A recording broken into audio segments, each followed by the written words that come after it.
Bon, ben sans plus tarder, là, je vais vous présenter notre conférencier d'aujourd'hui. Le docteur Pierre Gilbert est chiropraticien depuis 1962 et auteur du livre La santé totale. Ex-professeur du Nouvel Âge et de yoga, il a été aussi recherchiste sur le sujet des ovnis pendant près de 15 ans. Il est membre du Canadian Intelligence Service et membre de divers groupes, de divers organismes internationaux. Conférencier sur divers sujets, son cœur se tournera davantage sur l'exposition et la dénonciation des superstructures politiques qui régissent ce monde. A donné des conférences dans 3 universités et 2 grands cégeps. Il est conférencier eschatologique depuis près de 10 ans. Puis, il est invité pour l'Europe en 1996. C'est un grand honneur pour moi de vous présenter, mesdames et messieurs. Je vous demande de l'acclamer chaleureusement, le docteur Pierre Gilbert.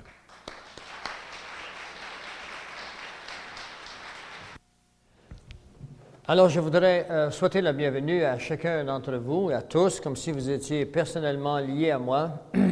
Il ne m'est pas possible de vous donner la main à chacun de vous, puisqu'il y en a quelques nombres. Et je dois vous dire que nous sommes très en retard ce matin. Et le matériel que j'ai à vous offrir aujourd'hui demanderait certainement un fin de semaine complet. Alors, il est évident que nous allons couper quelque part.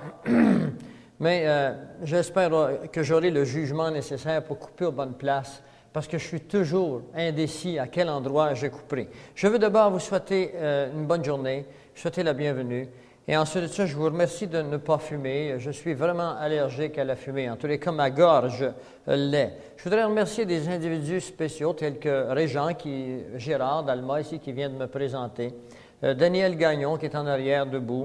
Ensuite, je veux remercier l'équipe de Plein Feu sur l'heure juste.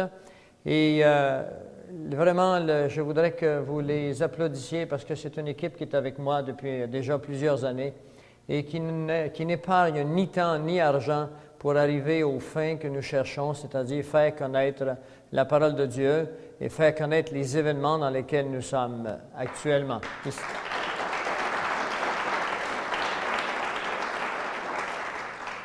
Les 2 personnages dont je viens de mentionner, c'est Isabelle Bérubé, qui est ici en avant, et Luc Gagné, qui est à la caméra, évidemment, qui fait le travail derrière la caméra, mais qui n'est jamais en avant.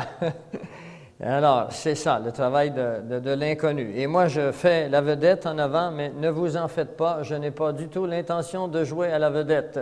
Tout ce que je veux faire, c'est vous apporter un message qui, sans le fait d'accepter de jouer à la vedette, ne viendrait pas à vos oreilles.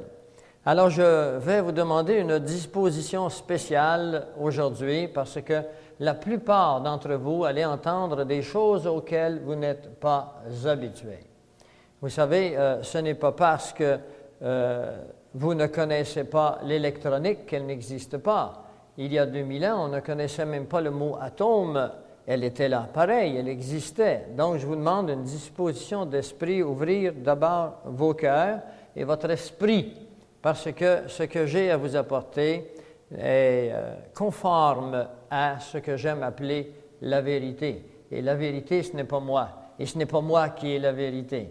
La vérité, c'est Dieu qui l'a et c'est dans sa parole. Et je vais vous démontrer aujourd'hui où nous sommes rendus, que nous sommes à la fin des temps. Je voudrais ouvrir vos cœurs, mais je vais vous expliquer que nous ne sommes pas, comme les gens le croient, à la fin du monde. Maintenant, je voudrais vous dire que votre esprit, elle est comme un parachute. Elle fonctionne que lorsque vous l'ouvrez. Autrement, vous vous cassez la gueule. Il y a 2 nouvelles ici que je vais partager avec vous aujourd'hui. Il y en a une que j'appellerais une mauvaise nouvelle.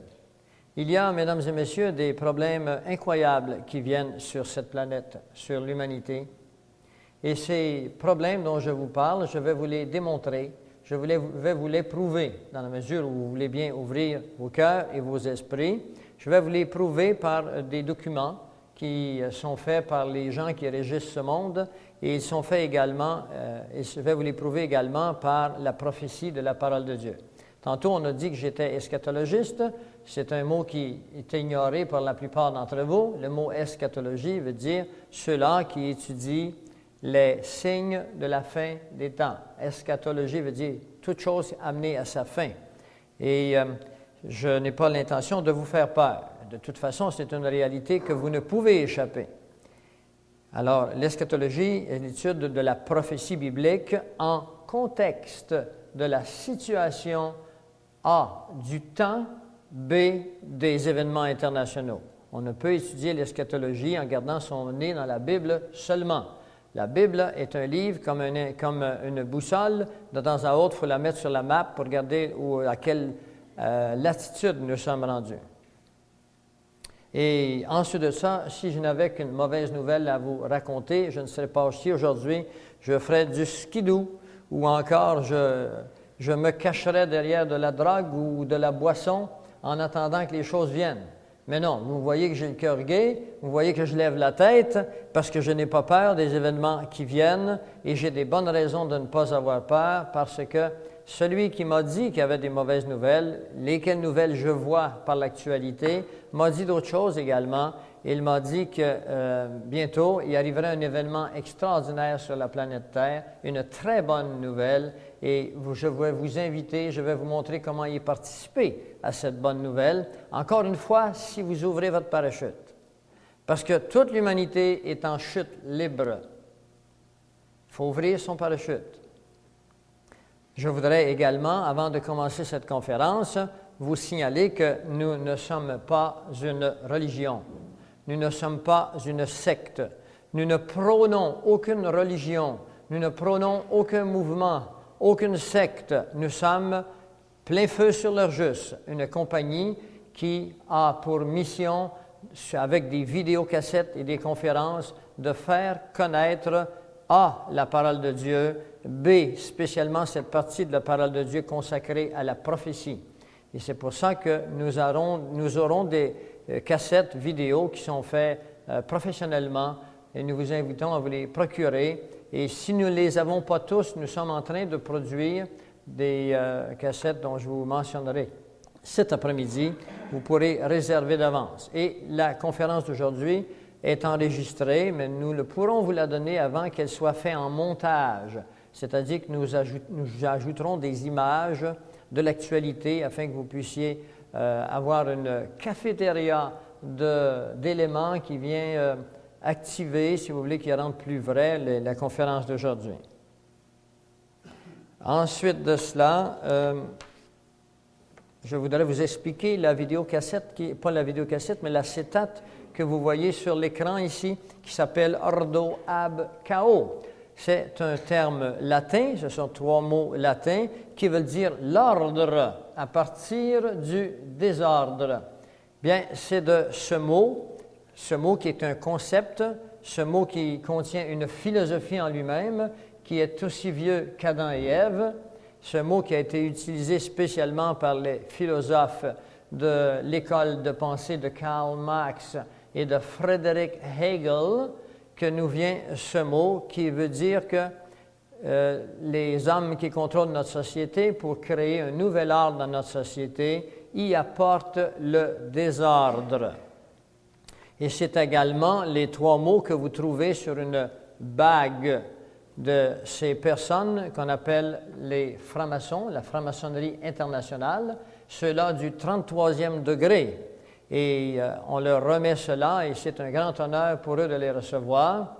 Et c'est un mot qui en lui-même implique que l'humanité ne peut jamais être stable. L'humanité ne peut jamais espérer arriver à une condition où l'homme pourra dire « il fait bon vivre et nous sommes en sécurité ». Ordo ab Chaos est le thème, les mots-clés d'une religion qu'on appelle la franc-maçonnerie internationale, que nous allons déshabiller pour vous ce matin, afin que vous puissiez ensuite, quand vous regardez les nouvelles internationales, comprendre que ces hommes mènent notre planète depuis un bon moment et que ces hommes ont planifié avec un agenda bien précis des crises économiques qui sont à l'horizon. Il y en a une très grande à l'horizon, c'est une 3e guerre mondiale. Et ils ont planifié la 2e guerre mondiale, ils ont planifié la 1re guerre mondiale, ils ont planifié la guerre des sécessions américaines, la Révolution française et la Révolution bolchevique. Maintenant, je voudrais partager avec vous que ces hommes ont créé au cours des 2 derniers siècles des sociétés qu'on appelle des sociétés secrètes. Et ces sociétés secrètes sont moins secrètes qu'elles étaient. Elles sont sur la place publique maintenant par l'intermédiaire des gens comme moi, parce que je ne suis certes pas le seul à amener à votre oreille et à votre connaissance ces sociétés secrètes. Aux États-Unis, bon nombre de personnages comme moi le font, mais je dois vous dire qu'aux États-Unis, elles le font avec un grand coût, c'est le coût de leur vie. Nous sommes, un type comme moi, appelés à un moment donné disparaître parce que je dénonce sur la place publique les plans de ces sociétés. Alors, vous devrez savoir, vous allez le voir tantôt, que ces 3 mots sont l'ordre parfait d'une doctrine, et je voudrais que vous reteniez le mot qui suit, luciférienne. Ordo ab chaos. Le triangle que vous voyez en haut à droite, non pas, oui, le triangle est un triangle que vous connaissez très bien, peut-être que vous ne l'identifiez pas maintenant, mais à la fin de l'avant-midi, il sera clair dans votre tête, je vous en expliquerai chaque signification. Celui qui est en bas est le nouveau sigle. Un cheval est un nouveau sigle accepté depuis 1992 par la Société de la franc-maçonnerie internationale et des Illuminati. Et ce sigle correspond entièrement à Apocalypse 6, le verset 2, qui est l'entrée en matière de l'arrivée de l'Antéchrist, c'est-à-dire un cavalier sur un cheval blanc. Et c'est leur nouveau signe depuis 1992.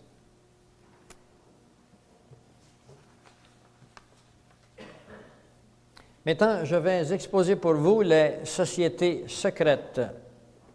Premièrement, il existe une société secrète qui s'appelle les Illuminati. Les Illuminati, c'est une organisation qui est là depuis 2 siècles déjà et qui mène le monde actuellement. Et ce matin, je vais vous faire comprendre qui elles sont. La deuxième société secrète au monde, c'est la franc-maçonnerie internationale. La franc-maçonnerie internationale est composée d'environ 5 à 6 millions d'hommes qui sont en poste. Aucun d'eux n'est dans la rue. Ils ont les postes clés de notre monde, spécialement ceux qui ont conquis le 30e degré. La 3e section des sociétés secrètes s'appelle les Bilderberger. Et le mot Bilderberger vient d'une ville qui existe en Hollande, à Bilderberg, où eut lieu en 1957 la première réunion des Bilderberger. Et leur plan, leur fonction, c'est d'amener le contrôle financier global dans notre société au niveau d'une organisation de contrôle total afin d'appauvrir les populations de la Terre, afin de rendre l'Amérique du Nord un pays entièrement communiste. 4e, le CFR, en anglais, que nous appelons en français le Conseil des relations étrangères. Ce sont des mots que j'apporte à votre attention parce que tantôt nous allons vous les faire comprendre. Nous allons faire de l'anatomie. Et finalement, non pas finalement, mais la 5e grande société secrète s'appelle la Commission trilatérale. Si vous écoutez les nouvelles américaines, spécialement une émission américaine qui s'appelle Learer Hour, c'est une émission avec les meilleurs journalistes américains et régulièrement, il y a là des gens de la Commission trilatérale et du CFR. 6e, la Société des Skull and Bone de Yale University. Cette société comprend des grands hommes, enfin, nous pouvons nous asseoir et qualifier le mot grand ici, des hommes connus, des hommes politiques, tels que M. George Bush. C'en est un, entre autres. Et finalement, la Société des Rose-Croix, aussi appelée Rosicrucian, dont la plupart de leurs membres ne savent pas dans quoi ils sont. Vous parlez à un ex-Rose-Croix, Rosicrucian. Maintenant, je voudrais, avant de commencer, et nous sommes en retard, je vous le dis d'avance, vous placer avant toute chose quelques déclarations de personnalités connues dans le monde. C'est les déclarations dont vous voyez actuellement sur l'acétate. Je voudrais que ce soit clair entre nous parce qu'il n'y a pas que des gens dans la salle qui écoutent mon discours. Il y a également des cassettes ici qui sont enregistrées et qui iront dans différents pays francophones. Eh bien, nous ne sommes pas nécessairement d'accord avec les déclarations des personnes qui sont là. Nous ne sommes pas toujours en désaccord non plus. Ce que je veux vous montrer, ce sont des déclarations de personnalités connues afin de vous situer dans le contexte, afin que vous compreniez que la production de l'heure juste, plein feu sur l'heure juste, n'invente pas des choses. Nous ne faisons que les scruter, les analyser et vous vous rapporter. Alors, la première déclaration est de Jean-Paul II. Voici ce que déclare Jean-Paul II. Il nous dit, vers la fin de cette décennie, ceci a été fait en 1992, nous vivrons le premier gouvernement mondial à exister dans la Société des Nations. Un gouvernement avec l'autorité absolue de décider toutes les issues de la vie humaine. Alors, c'est une déclaration qui vous montre que Jean-Paul II sait ce qui s'en vient. Et malheureusement, il ne donne pas les détails. Et puis, je vais vous les donner, les détails, aujourd'hui. Et c'est pour ça que je veux qu'immédiatement, vous puissiez commencer à penser, à prendre votre main droite, puis aller chercher une poignée qui est située en avant de votre poitrine, ou en arrière un peu, qui s'appelle le cœur. Mais imaginez que c'est une poignée qui tire un cordon pour que votre parachute s'ouvre. Ouvrez votre esprit. Si vous n'ouvrez pas votre esprit, vous ne pourrez pas comprendre. Et vous êtes appelés à comprendre. La parole de Dieu nous dit, à la fin des temps, ceux qui sont intelligents seront sauvés. Voulez-vous être intelligent? Le mot intelligence, dans le contexte ici, ne parle pas de quotient intellectuel. Il parle d'information. Voulez-vous être informé? Le mot intelligent, dans certains endroits dans la parole de Dieu, est associé au contexte de information. Moi, je fais partie, par exemple, du Canadian Intelligence Service, service d'information canadienne. Il y en a qui font partie de la CIA, Central Intelligence Agency, agence d'information centrale. C'est la même chose, ce sont des informations. Et cette déclaration est placée dans The Keys of This Blood. C'est un livre qui a été écrit par Malachi Martin, qui est un jésuite, qui a interrogé le pape et fut un conseiller des 3 derniers papes. Maintenant, la deuxième déclaration, elle est écrite par George Bush. Aujourd'hui, un nouvel ordre mondial est à naître, un monde très différent de celui que nous avons connu. Alors, si vous espérez encore qu'après l'an 2000, vous vivrez dans un monde comme nous avons vécu jusqu'à date, bien, laissez-moi vous dire que j'ai des nouvelles pour vous. Vous êtes dans l'erreur. Le monde de la démocratie, le monde de la possibilité, de l'espérance d'une vie terrestre tranquille est terminé. Et nous allons vous le démontrer aujourd'hui. Mais ne vous en faites pas. Il y a un autre monde qui s'apprête à naître. Lui, il est vraiment tranquille. Et lui, il est vraiment extraordinaire. Je vais vous inviter comment y prendre part. La troisième déclaration, nous sommes reconnaissants au New York Times, The Washington Post, The Time Magazine et à plusieurs autres, dont les directeurs ont assisté à nos réunions et ont respecté les promesses de discrétion, c'est-à-dire de silence, pendant presque 40 ans. Il aurait été impossible pour nous de développer nos plans pour le monde si nous avions été soumis à la lumière de la publicité durant ces années. Il s'agit de David Rockefeller. Qui est David Rockefeller? Vous allez l'apprendre qui il est ce matin, David Rockefeller. Vous connaissez certainement les familles Rockefeller américaines. Ce sont eux qui mènent sur l'Amérique du Nord. Eh bien, je voudrais que vous saisissiez le sens de cette phrase. On est en train de dire ici que les grands journaux, les grands magazines, les grands médias d'information ne vous donneront jamais la vérité des nouvelles. Ne croyez pas qu'en écoutant la télévision, vous sachez vraiment ce qui se passe, parce qu'ils sont sous le contrôle de ces sociétés secrètes dont le grand maître est David Rockefeller. 4. L'âge des nations doit prendre fin. C'est assez fort, ça? Êtes-vous capable d'ouvrir vos oreilles? Avez-vous envie de mettre la main sur la poignée, là, tranquillement, puis de tirer? Commencez-vous à avoir envie de tirer la corde, là? C'est pas moi qui parle, là. Je vous donne des citations. L'âge des nations doit prendre fin. Eh bien, nous vivons dans une nation, à ce que je sache. Ça s'appelle le Canada, les nations ici. De l'autre côté des lignes, il y a les États-Unis d'Amérique. Ma fille, moi, elle demeure en France. Et c'est une nation. L'âge des nations est terminé. Les souverainetés des gouvernements doivent être amenées sous un seul gouvernement auquel ils doivent abandonner leurs armes. Nous allons vous montrer que M. John F. Kennedy, en 1961, avec le décret de loi 87-297, a vendu les États-Unis d'Amérique aux Nations unies. Il le regrettera, il le déclarera dans un discours fait à l'Université de Columbie, aux États-Unis, et il dira, avant que je quitte cet office, je dois avertir les gens d'Amérique du Nord qu'il y a un complot pour la perte de nos droits et de nos libertés. Et il imprimera 10 milliards de billets appelés United States Note, des notes, c'est-à-dire des billets vraiment imprimés pour le peuple américain, par le peuple américain. Il en imprimera 10 milliards et 10 jours après, il se fera tuer à Dallas. L.B. Johnson, qui le suivra, retirera immédiatement les billets.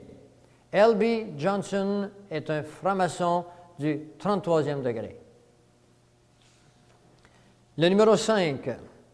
Je planifie de retirer les armes de tous les citoyens américains et de vous les remettre. Cette phrase a été dite par Bill Clinton le 16 novembre 1994 sous la directive présidentielle PDD numéro 25. PDD numéro 25 se trouve dans un livre qui est ici, qui s'appelle « Le dernier dictateur mondial qui vient ». Il est là, il est vivant, il va rentrer en action très bientôt. Et ce nouveau dictateur mondial sera le dictateur sur une organisation qui s'appelle, que vous pensez, une organisation de paix. Et c'est quand on dit des choses comme je vous dis qu'on risque notre vie, ça s'appelle les Nations unies. Les casques bleus vont bientôt devenir des casques noirs. Alors, il a déclaré ceci lorsqu'il prenait des vacances à Hawaï en 1994, et c'est un militaire qui était là, qui a entendu le discours, qui était un chrétien, et qui, le lendemain, dans son église, s'est levé debout et a déclaré ceci. Alors, c'est pour ça que vous voyez M. Rock du Canada, le ministre Rock du Canada, qui met tout en branle pour faire tomber le port des armes au Canada, aux États-Unis, et toutes les nations qui ont accepté de se débarrasser de leurs armes en sont passées sous la domination de la dictature. Vous ne devez pas vous débarrasser de vos armes. Je sais qu'il y a des gens qui ont été tués à Montréal dans une cafétéria, mais je voudrais que vous sachiez que c'est un événement isolé et que toute l'humanité maintenant s'oriente sur des événements isolés qui ont été préparés de toutes pièces par ces gens-là. Je vous montrerai comment cet après-midi on a payé ou on a drogué des gens pour tirer dans la foule, pour que la foule ait compassion des gens qui sont décédés, afin qu'on fasse passer des lois qui enlèvent les armes. Ce faisant, on dira au public que les armes sont dangereuses. Maintenant, ils sont protégés. En même temps qu'on vous enlèvera vos armes, le gouvernement, lui, s'arme jusqu'aux dents. Et ce n'est que la répétition de ce qui est arrivé depuis des siècles. Le 6e, en 1935 demeurera dans l'histoire, car pour la première fois, une nation civilisée oblige l'enregistrement de ses armes. Nos rues seront plus sécuritaires, notre police plus efficace, et le monde entier suivra notre exemple. Cette phrase fut prononcée en 1937 par Adolf Hitler. Et vous savez ce qui a suivi. Alors, tous les gouvernements qui ont désarmé leur population l'ont fait dans le but de ne pas rencontrer d'opposition. C'est contre le 4e amendement des États-Unis qui prévoit que chaque citoyen ait un droit de port d'armes, obligation de port d'armes, en cas que les gouvernements rebelles viennent amener le peuple sous la dictature.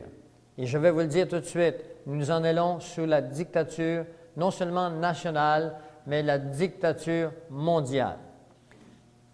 Le numéro 7, nous devons agir aussi rapidement que possible vers un seul gouvernement mondial, une seule religion, un seul chef mondial. Ceci a été exprimé par Robert Miller. Ce n'est pas n'importe qui, Robert Miller, c'est l'ex-assistant au secrétaire des Nations Unies, maintenant président de l'Université de la paix au Costa Rica. L'Université de la paix au Costa Rica. Une seule religion, un seul gouvernement, un seul homme en place. Je vais vous montrer que si vous avez encore foi qu'il existe un Dieu, que ce Dieu-là nous a donné dans son livre qu'on appelle la Bible, les indications précises pour l'arrivée de ces choses. Cet après-midi, vous aurez l'occasion de vous faire expliquer tout à fait comment le prophète Daniel nous a tout donné sur ce qui arrive maintenant. Il n'y a rien de nouveau sous le soleil. Comprenez que Dieu ne vit pas dans le temps comme vous et moi. Ça ne l'exclut pas de vivre dans le temps. Mais Dieu savait toutes choses et il nous a dit ces choses, non pas parce qu'il les produisait, mais parce qu'il les savait. Il faut connaître la différence entre l'omnipuissance de Dieu et son omniscience. C'est par sa science qu'il le savait, mais ce n'est pas lui qui les produit. Le numéro 8, laissez-moi émettre et contrôler la monnaie d'une nation, et je me fous de ceux qui font ces lois, SES et CES. Laissez-moi émettre, contrôler la monnaie d'une nation, et c'est ce qui nous est arrivé. Le gouvernement canadien, le gouvernement américain ne contrôle plus sa monnaie, ni son argent, ni ses biens. Ils ont été vendus par des politiciens crapuleux en 1913. Et depuis 1913, vous et moi avons perdu notre vraie liberté. Nous vivons dans un des pays le plus d'abondance au monde et la pauvreté s'est installée chez nous d'une façon progressive et irréversible. Aujourd'hui, nous ne toucherons pas à ce sujet parce que ce sujet est 5 heures juste en lui-même. Mais dans une cassette que nous allons imprimer en décembre, je l'espère, nous vous révélerons comment les sociétés secrètes se sont emparées de notre monde sans l'usage des armes par le système bancaire et nous ont réduits à l'esclavage, vous et moi. Vous allez le voir en cours de route. Finalement, le numéro 9, nos institutions bancaires. Ceci a été dit, le numéro 8, par le baron Nathan Rothschild.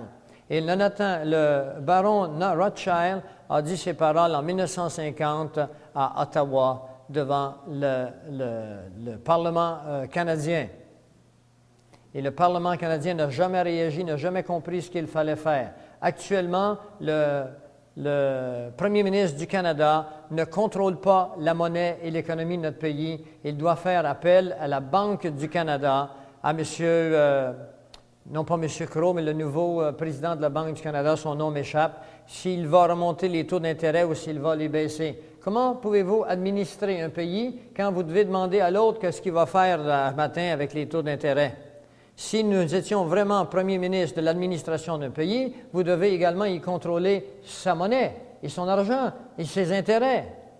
Alors, tout ceci a été vendu à une organisation internationale qu'on appelle les banquiers internationaux. Et la Banque du Canada, mes amis, contrairement à ce que vous avez cru, n'appartient pas au Canada. La Banque fédérale de réserve américaine, contrairement à ce que les Américains ont toujours cru, n'appartient pas aux Américains. Ces deux banques appartiennent à la Banque de France, à la Banque d'Angleterre, à la Banque de Francfort. Elle appartient aux banquiers internationaux sous la juridiction des Rothschild, des Rockefeller, des Milner, de JP Morgan et d'un groupe spécial d'hommes, dont 10 familles qui contrôlent le monde. Je ne veux pas m'embarquer trop sur ce sujet aujourd'hui, sur partie des sociétés secrètes, mais je voudrais que tranquillement vous tiriez la main de plus en plus sur votre parachute. Il faut que vous compreniez pourquoi on a une dette semblable au Canada, pourquoi on s'en va vers la pauvreté, pourquoi on ferme des hôpitaux, pourquoi on a de plus en plus de suicides, pourquoi les gens deviennent de plus en plus sans loi et sans foi. Tout ceci a été organisé pour produire le thème d'une philosophie qui s'appelle Ordo ab Chao. Et le dernier, finalement, les États-Unis doivent être forcés à s'abandonner à l'autorité de la Banque mondiale afin de progresser vers le nouvel ordre mondial. Ceci a été écrit par Félix Rohatyn, qui est un membre du CFR, ou ce que je vous ai dit tantôt, le Conseil des relations étrangères dont nous allons déshabiller ce matin. Eh bien, ce n'était que l'entrée en matière. Vous étiez dans le portique. Si vous avez froid un peu, je vous invite maintenant à entrer. Je voudrais vraiment commencer ma conférence maintenant. Je voudrais vous expliquer d'où nous vient ce grand contrôle international, comment il a commencé finalement. Et puis pour cela, bien, il faut aller loin en arrière, il faut aller dans le passé, il faut aller jusqu'à l'an 458. Et je vais lire un peu, vous m'excuserez. Voyez-vous, je n'ai pas cette mémoire théâtrale des artistes de tout retenir par cœur, mais je connais assez bien mon matériel. Vous aurez l'occasion de poser des questions. Alors, il faut retourner vers l'an 458 à partir d'un homme qui s'appelle Mérovie, qui est le premier roi des Francs. Francs, ça veut dire français. Et cela s'appelle la lignée du Saint Graal. Il y a des gens peut-être dans cette salle ou qui entendront qui font partie d'un groupe qu'on appelle La Vérité dans la Lumière avec un homme qui s'appelle Abdrouchin, qui prône être le Fils de l'homme et qui a écrit beaucoup de livres dont j'ai été initié vers l'âge de 25 ans, qui ont influencé ma vie et qui m'ont permis de concevoir et de voir dès cette époque qu'il y avait dans le monde une société secrète de désinformation. Il est important que vous compreniez ça. Une société de désinformation. Cette société n'est pas sous la direction unique d'un seul homme. C'est un réseau de désinformation. Et je vous dis quelque chose là. Il n'est pas naturel à l'homme de chercher Dieu. Alors, Dieu dit que dans son Fils Jésus, il dit « Je suis la vérité ». Alors, les gens aiment mieux aller vers l'homme parce que la relation est plus facile, on le voit, et entendre ce que l'homme a à dire et croire ce que l'homme dit au lieu d'aller vers Dieu et voir ce que lui a à dire dans son livre qu'on appelle la Bible. Alors, la lignée du Saint Graal, il faut remonter au roi français Mérovie avec toute la lignée des rois d'Europe et même le pape Étienne IX, qui est alors le chef de l'Église romaine au XIe siècle. Charlemagne et Pépin III se diront mariés à des princesses mérovingiennes. Le roi français Philippe Auguste II, le fils de Louis VII, capturera le duché d'Anjou et le passera à la dynastie des Habsbourg, qui mène encore sur l'Europe actuellement, et ainsi se continuera cette lignée à travers l'Europe. Les croisades du 11e au 16e siècle joueront un rôle important pour cette lignée de sang.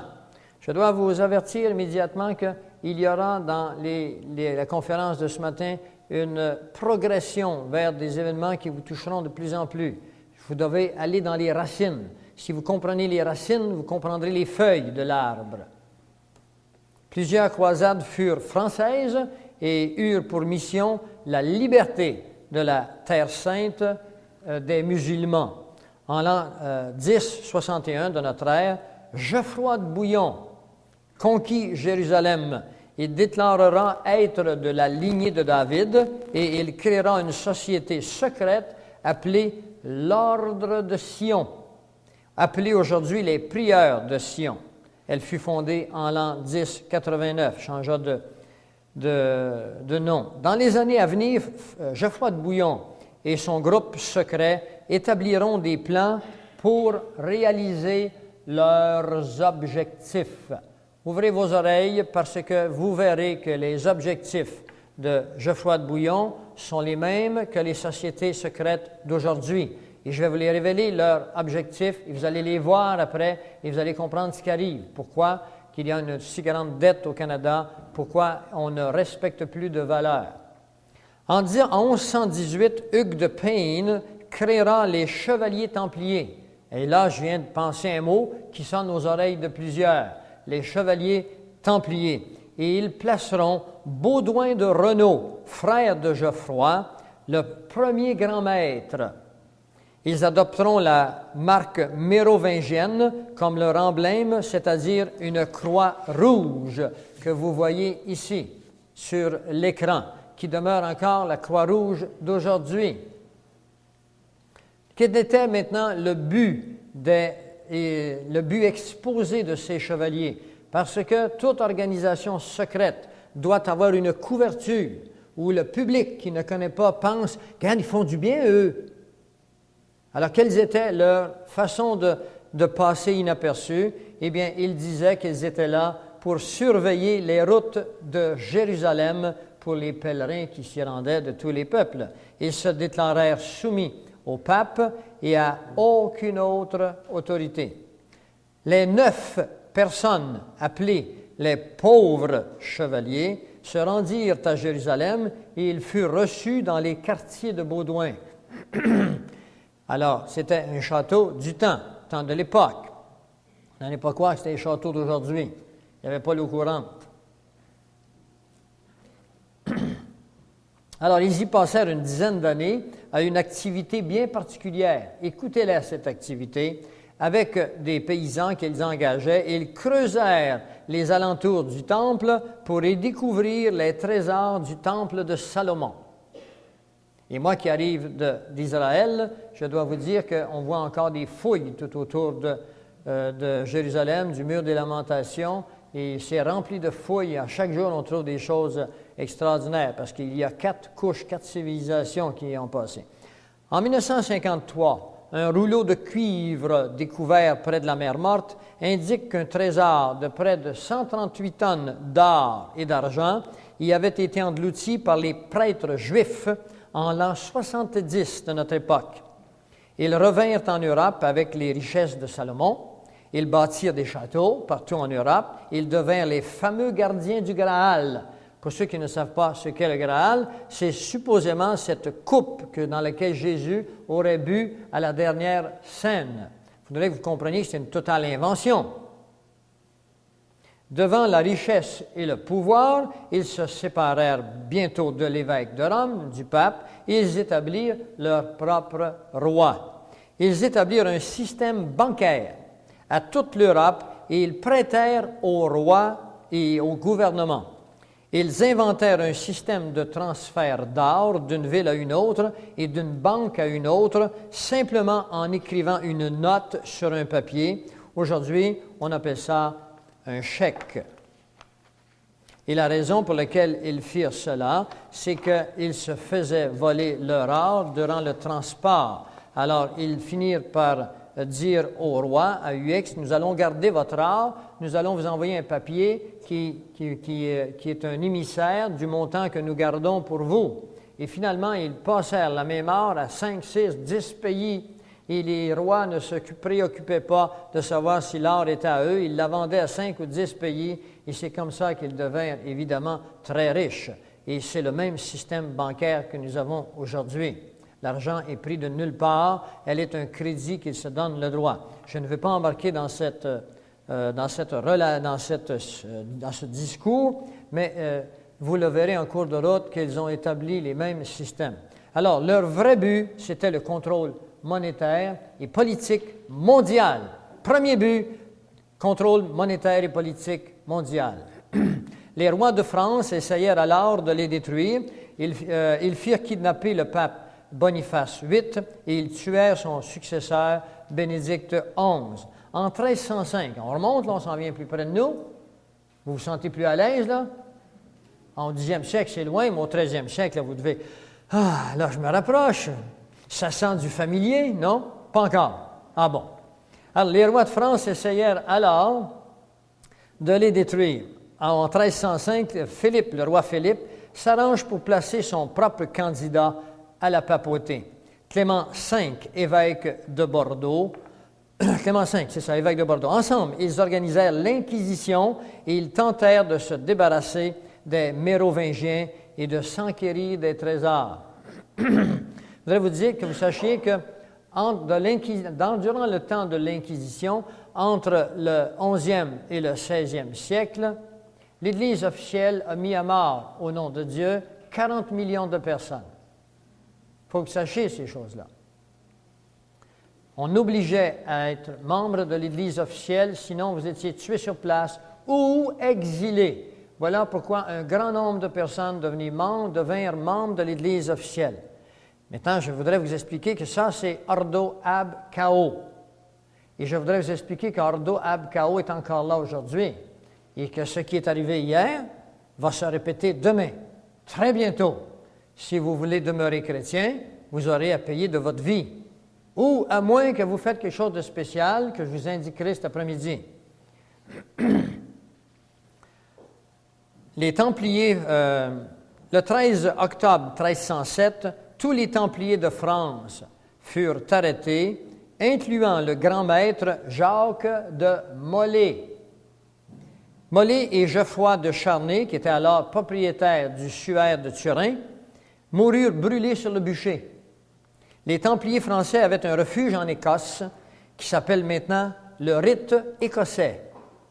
Au temps de la Révolution française, on voit les Templiers comme des architectes. Alors aujourd'hui, quand vous parlez aux jeunes, vous leur parlez de Batman, hein, ils pensent vraiment que c'est un grand justicier. Puis, bon, mais au temps de la Révolution française, 1789, quand on parlait aux gens des Templiers, alors ils les voyaient comme des grands architectes, des mages, des sages, des supermen. Ils étaient regardés comme des héros et des mystiques. C'est qu'à l'époque, l'imprimerie commençait à peine, et l'imprimerie arrive en 1453 avec Gutenberg, mais on n'est pas imaginé que c'était l'imprimerie d'aujourd'hui. Alors, les journaux étaient assez restreints et les illettrés étaient en grand nombre. La mort de Molay, de Jacques de Molay, aux mains du roi Philippe, ne fut jamais oubliée. Durant la Révolution française, comme au moment, si vous voulez, où la tête de Louis XVI tombe de la guillotine, un homme s'approche de l'échafaud, il plonge sa main dans le sang du roi, il se la secoue autour de lui et il s'écrie publiquement « Jacques de Molay, tu es vengé ». Et c'est à ce point que Molay était demeuré dans l'histoire des gens de l'époque. Les objectifs, les connaissances et l'esprit des Templiers existent encore de nos jours dans les loges maçonniques. Il existe aux États-Unis une société appelée la Société Jacques de Molay en 1995. Les Mormons et les maçons ont des rites qui proviennent des Templiers.